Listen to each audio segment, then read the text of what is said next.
तो भाइयों और बहनों और दोस्तों गौर से सुनिएगा क्योंकि कमबैक ये हफ्ता का टाइटल होना चाहिए। क्यों ऐसा बोल रहा हूँ, ऐसा पूछोगे तो ज़रूर। और मैं बता दूँ कि बहुत सारे एनिमेज और मांगा का कमबैक हो चुका है। बरसर्क से लेके Solo Leveling, Jujutsu Kaisen, Black Clover, बहुत सारे समझ लो ट्रिपल ए एनिमे टाइटल्स जो हैं उनका कमबैक हो चुका है। सारे एनिमेज कम बैक कर रहे हैं एक के बाद एक, सारी खबरें कवर करेंगे बस इस छोटे से इंट्रो के बाद।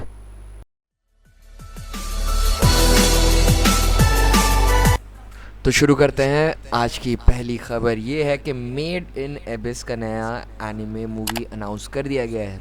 ये मिड एयर होने वाला है 2026 में और इसकी कुछ की विजुअल्स भी रिवील किए गए हैं।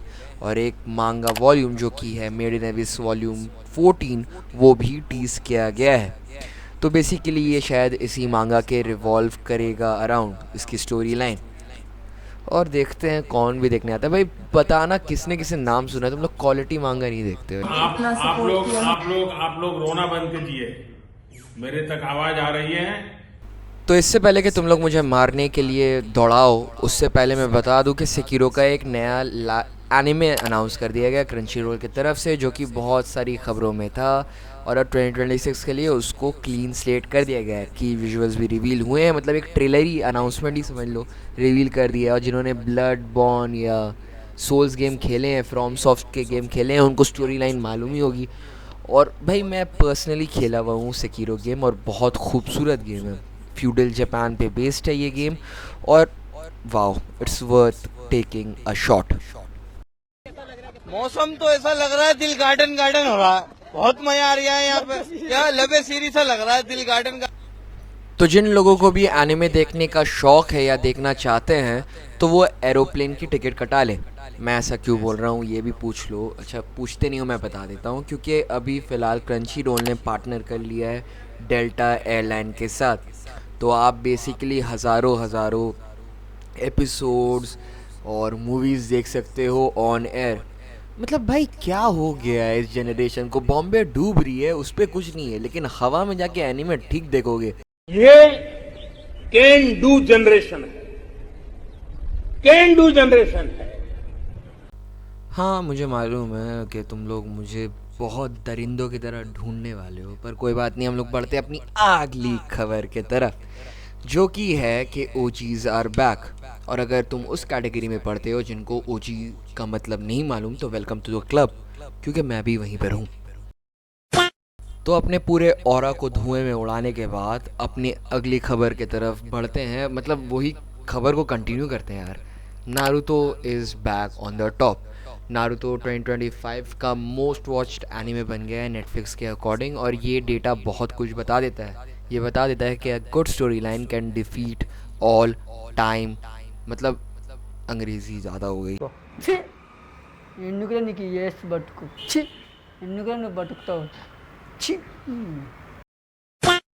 तो अपनी बहुत ख़राब अंग्रेज़ी का प्रदर्शन करते हुए हम लोग कंटिन्यू करते हैं ये खबर को, जो कि है नेटफ्लिक्स ने अपना एक लिस्ट निकाला था जिसमें उन्होंने बताया कि नारुतो 2025 का मोस्ट वॉच्ड एनिमे बन चुका है।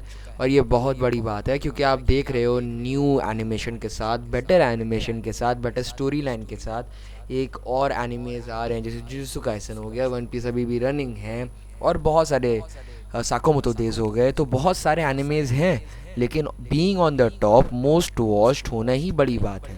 और ये अच्छी बात भी है कि देख लो भाई बाप कौन है। तो Lord of the Mysteries anime एक बहुत अभी हाइप्ड एनिमे चल रहा है due to its origin. Chinese anime है लेकिन जापानीज़ एनिमे को कड़ी टक्कर दे रहा है because of its story line और एनिमेशन टू। और इस पे अभी अनाउंसमेंट आ चुकी है कि इसका 6 सीजन्स और फाइनल मूवी अनाउंस कर दिया गया है।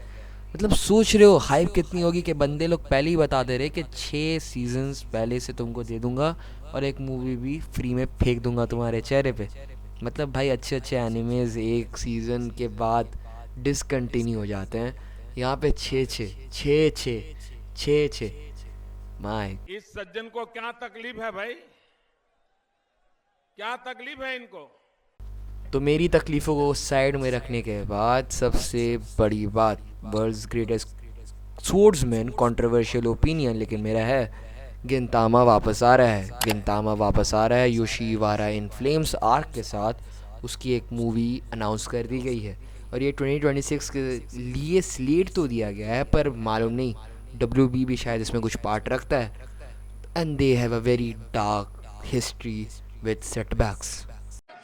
बाहरी थे आप लोग, अंदर अलाउ नहीं था।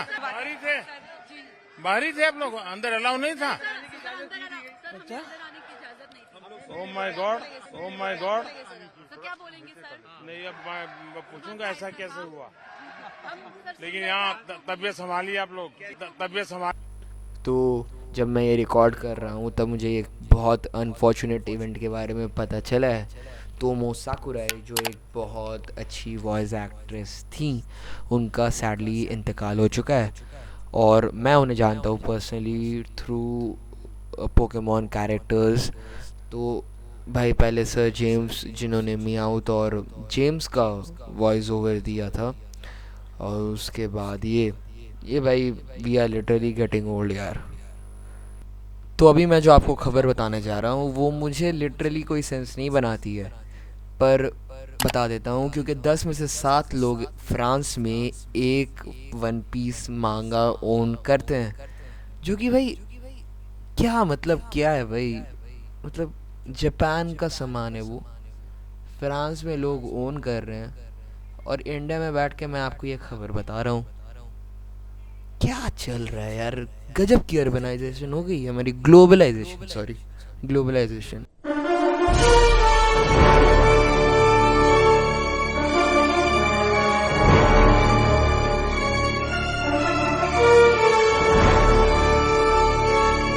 तो जिन लॉन्डो ने औरा खेती शुरू की थी संग जिनवो को देख के, उनको अपनी फसल थोड़ी देर से उगानी पड़ेगी क्योंकि सोलो लेवलिंग को 2028 तक एनीप्लेक्स ने डिले कर दिया गया है।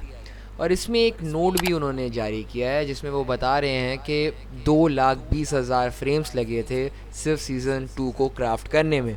जिन लोगों को नहीं पता तो frames equals to photo 2,20,000 photo उन्होंने बनाए थे, तब जाके एक सीज़न बना। और वो इस नोट में और जाके बताते भी हैं कि वो चाहते हैं कि उनकी टीम को थोड़ा सा रेस्ट मिले और उसके बाद हम लोग सीज़न 3 पे काम करना शुरू करेंगे।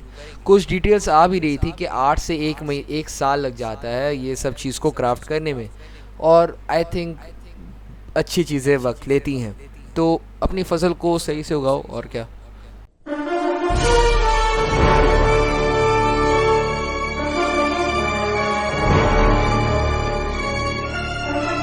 तो जुजुत्सु काइसन के फैंस को एक लौता मैं बोल रहा हूँ आखिरी ये ले लो कि तुम लोग का सीज़न 3 आएगा, क्योंकि सीज़न 3 अब बोला जा रहा है कि अब एनिवर्सरी होने वाली है 5 साल की जुजुत्सु काइसन की 31 अगस्त को। तो शायद कुछ रिवील या फिर उसके बारे में कुछ हमें बताया जा सकता है, या एक प्रीव्यू ही दिखा दो चल जाएगा। वैसे भी आधा आधा 50-50 प्रीव्यू दिखाओगे तो स्टोरी लाइन को भी बहुत ज़्यादा बूस्ट मिलेगा।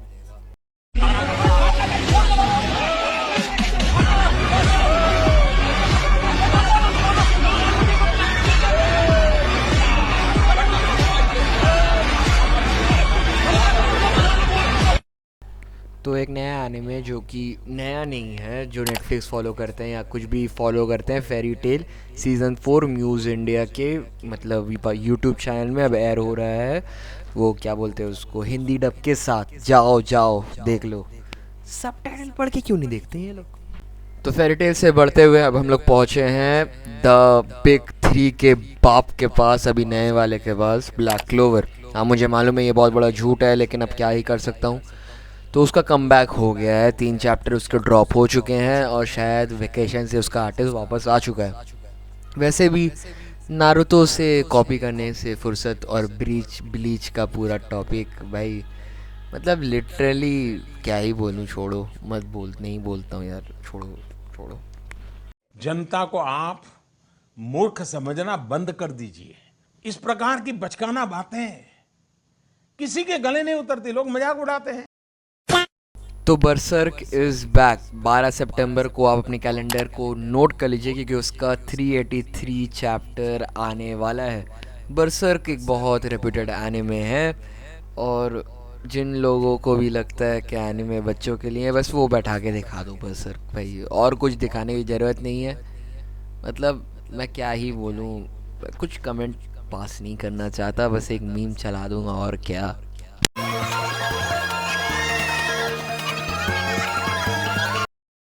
तो आज के लिए तो बस इतना ही। मैं चलता हूँ और ख़बरों का जुगाड़ करने के लिए, और थोड़ा छोड़ो बात, छोड़ो यार, बस चलता हूँ मैं। टाटा बाय बाय, तब तक के लिए सायोनारा।